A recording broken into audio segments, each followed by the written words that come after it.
Salut Barba Papa. Bon, tu es prêt pour notre première? La première de la lecture de nos Trotro.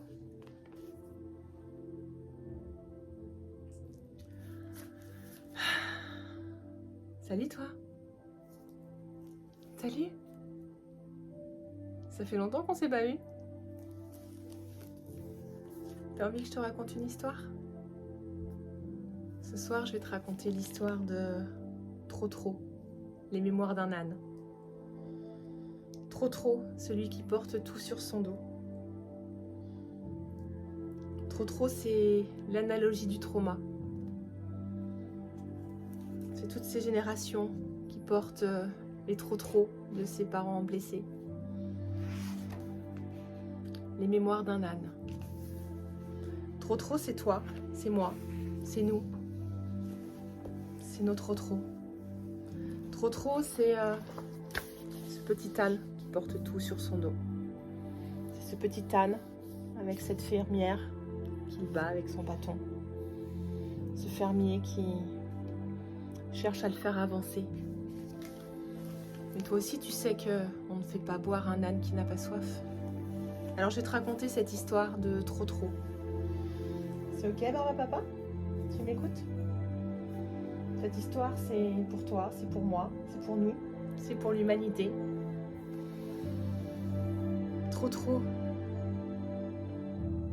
Trotro. Le marché. Je me souviens pas de mon enfance. Je fus probablement joli et gracieux, comme tous les ânons, comme tous les enfants, comme tous les êtres humains, comme tous les animaux sur cette terre.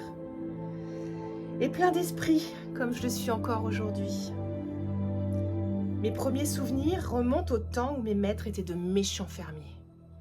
Chaque jour de marché, ils me chargeaient lourdement. 2 sacs de légumes, de fromage. Sous ce poids énorme, je refusais d'avancer. Alors, la méchante femme prenait un bâton et me frappait jusqu'à ce que j'avance. Elle me baffait. Elle me battait. Parfois tellement que j'avais du mal à trotter jusqu'à la ville. Dès que nous arrivions au marché, ma maîtresse m'attachait à un arbre et me laissait là, sans boire ni manger. Tu te rends compte, Barba Papa? Sans boire ni manger. Tu sais, on l'a vu ça. On en a vu des ânes, on en a vu des chevaux. On en a vu. On en a vu. Mais oui, ces chevaux. Ces chevaux qui tirent des touristes. J'en ai vu en Tunisie, j'en ai vu en Inde, j'en ai vu. Ces animaux attachés. Une fois cependant, il réussit à s'approcher d'un panier de légumes et il se remplit l'estomac de tendres salades. Il venait de terminer le dernier quand elle s'aperçut de mon crime. Tu te rends compte? Tu te rends compte, Barba Papa? Manger pour Trotro, pour lui, c'est un crime. Vous vous rendez compte? C'est lui qui porte tout, c'est lui qui fait tout, c'est lui qui est là, c'est lui qui... Et c'est lui qui est vu comme un criminel, comme un coupable. C'est lui qui croit qu'il fait pas bien. Donc forcément, qu'est-ce qu'elle fait, la fermière? Elle se mit à l'injurier, à le corriger, à nouveau de son bâton. Mais oui, Trotro, il croit que c'est lui qui est trop. Forcément. Alors que cette femme, c'est sa blessure, c'est sa colère en elle. Alors, il commença à ruer si fort que sa corde cassa. Et il s'enfuit aussi vite qu'il put. Oh, quel plaisir d'aller librement et sans charge après un bon repas. Regardez Trotro. Voilà, qui commence à se connecter à la liberté, à la nature. Il se fait voir bizarrement, étrangement. Un âne qui se promène tout seul. Donc sur la route, il croisa des gens qui allaient au marché, qui s'étonnaient. Il n'avait surtout pas l'intention d'y retourner, de retourner voir cette famille remplie de colère. Et comme il longeait un joli bois accueillant, Il s'est dit qu'il allait y rentrer, il trouverait sûrement de l'herbe. Voilà, mais il y avait encore près de la ville tous ces gens qui voulaient le ruer de coups, qui voulaient à nouveau l'attacher, qui voulaient à nouveau l'emprisonner. Je me dépêche un peu parce que ça peut être long. Là, je vois, ils sont en train de s'ennuyer. Là, ça fait 5 minutes 22. Tu sais, on est à une ère où, à un moment donné, quand c'est trop long, on t'écoute plus. Les nouveaux maîtres. Tu sais, ça peut être intéressant s'ils m'écoutent un petit peu plus longtemps. Je marchais encore toute la journée du lendemain. Maintenant, il y avait assez de distance entre mes mauvais maîtres et moi. J'approchais timidement une petite maison isolée. Une vieille femme et un petit garçon en sortiraient fin vers moi. Pauvre animal, comme il semble fatigué. Oh, c'est lui qui dit ça. Il est mignon, le petit fermier. Ils m'apportèrent de quoi boire et manger. En me voyant si doux et si gentil, ils décidèrent de le garder. Puisque personne ne me connaissait dans le pays, personne ne me réclama. Oh, c'est toute mon histoire que j'ai vécue en Inde. Personne ne me connaissait. Je pouvais enfin gagner cette liberté. Je restais donc chez mes nouveaux maîtres. J'y faisais bien mon travail d'âne en retour. Ils me nourrissaient bien, ils ne me battaient jamais. Il était heureux et ce bonheur allait durer 4 ans. Mais un jour, le père de Georget, qui était soldat revenu à la ville, qui avait gagné beaucoup d'argent à la ville, qui avait acheté une belle propriété, revint chercher ses maîtres. Il avait acheté une maison. Et donc, ils vendirent. Ils vendirent trop. Tu te rends compte? Tu te rends compte? On vend un animal, on vend un être. Bah oui, pour faire de l'argent. On est capable même de vendre des esclaves. Ils me vendirent donc au châtelain de la région qui avait une petite fille. J'étais triste de quitter Georget, sa grand-mère, qui avait été si bon pour moi. Mais Pauline aussi, elle avait l'air toute douce. C'est Pauline. Regarde, c'est Pauline.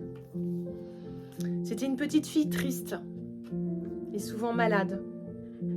Aussi, le médecin avait ordonné de la distraire. Alors ça, c'était un sacré médecin.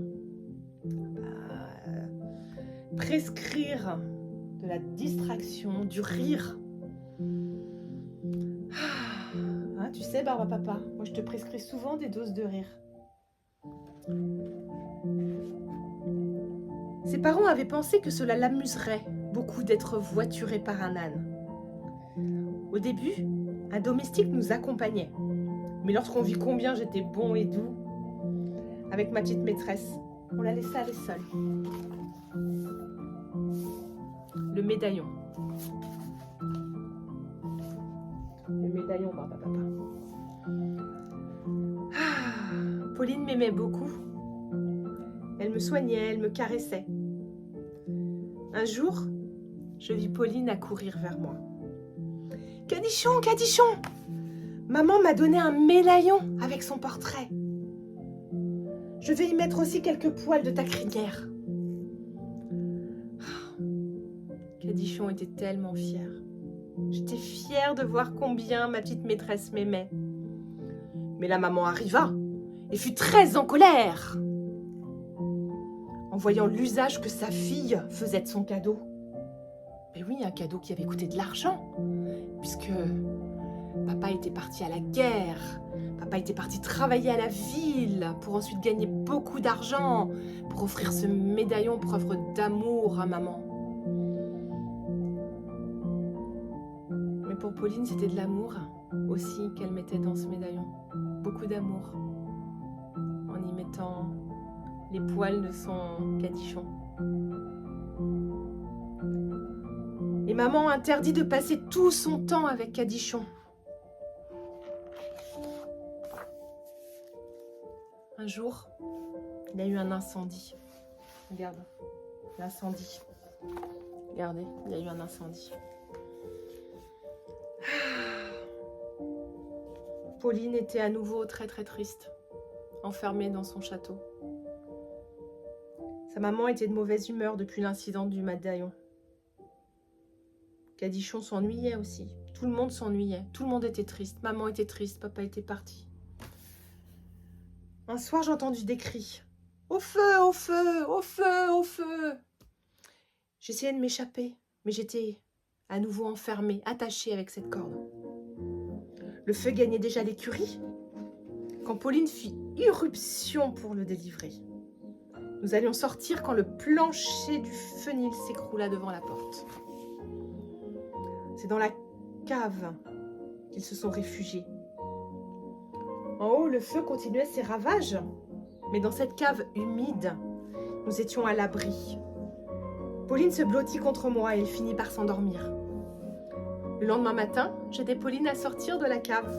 Oh, regardez. Regardez cette cave où moi aussi j'ai été enfermée. Pauvres parents, ils doivent croire que j'ai péri en allant à la recherche de Cadichon. Allons vite les retrouver. Pauline m'ôta sur son dos. Et Cadichon se dirigea vers le village.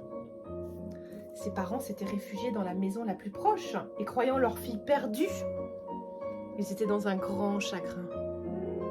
Quand ils s'aperçurent que Pauline n'était pas morte, qu'elle était toujours là, ils s'élancèrent d'elle avec joie. Elle leur racontait avec quelle intelligence et quel courage je l'avais à mon tour sauvée. Cette histoire est un hommage à tous les animaux qui nous ont sauvés, tous les animaux qui ont été là pour nous, qui ont soutenu nos systèmes nerveux quand nous étions enfants, à tous ces barbapapas qui étaient là pour nous écouter les soirs de chagrin, à tous ces parents aujourd'hui qui racontent des histoires à leurs enfants, qui ont un système nerveux dérégulé et qui font de leur mieux